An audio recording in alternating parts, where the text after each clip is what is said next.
दिल्लीतील मालवीय नगर परिसरातील हॉटेलमध्ये लागलेल्या भीषण आगीने संपूर्ण देश हादरला.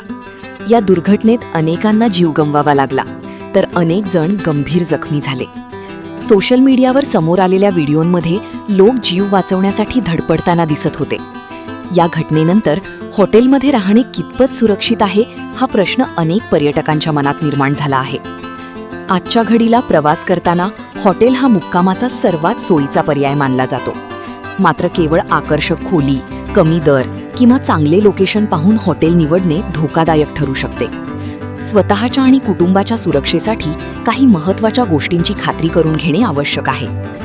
हॉटेलमध्ये पोहोचताच आपत्कालीन बाहेर पडण्याचा मार्ग कुठे आहे हे जाणून घ्या. आग किंवा अन्य आपत्तीच्या वेळी धूर आणि गोंधळामुळे बाहेर पडण्याचा रस्ता शोधणे कठीण होते. आधीच माहिती असल्यास संकटाच्या वेळी मौल्यवान वेळ वाचू शकतो.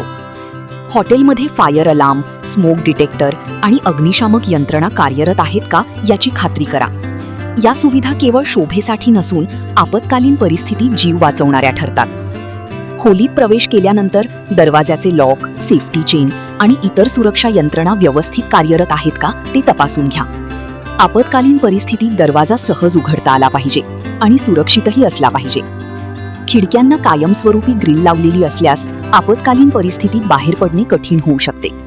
त्यामुळे खिडक्या आणि बाल्कनी सुरक्षित तसेच वापरण्यायोग्य आहेत का हे पाहणे महत्त्वाचे आहे.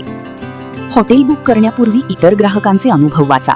स्वच्छता, सुरक्षा आणि कर्मचाऱ्यांचा प्रतिसाद याबाबतच्या प्रतिक्रिया अनेकदा वास्तव परिस्थितीची कल्पना देतात. AC, गीझर, इलेक्ट्रिक केटल यांसारखी उपकरणे जुनी किंवा खराब असल्यास शॉर्ट सर्किटचा धोका वाढतो. खोलीत प्रवेश करताच उपकरणांची स्थिती तपासा आणि काही त्रुटी आढळल्यास त्वरित व्यवस्थापनाला कळवा. आपत्कालीन परिस्थितीत रिसेप्शन किंवा जबाबदार कर्मचाऱ्यांचा मोबाईल क्रमांक फोनमध्ये सेव्ह करून ठेवा. नेटवर्क किंवा लँडलाईन सेवा बंद पडल्यास हा संपर्क उपयोगी ठरू शकतो. प्रवासाचा आनंद महत्त्वाचा असला तरी स्वतःची सुरक्षा त्याहून अधिक महत्त्वाची आहे.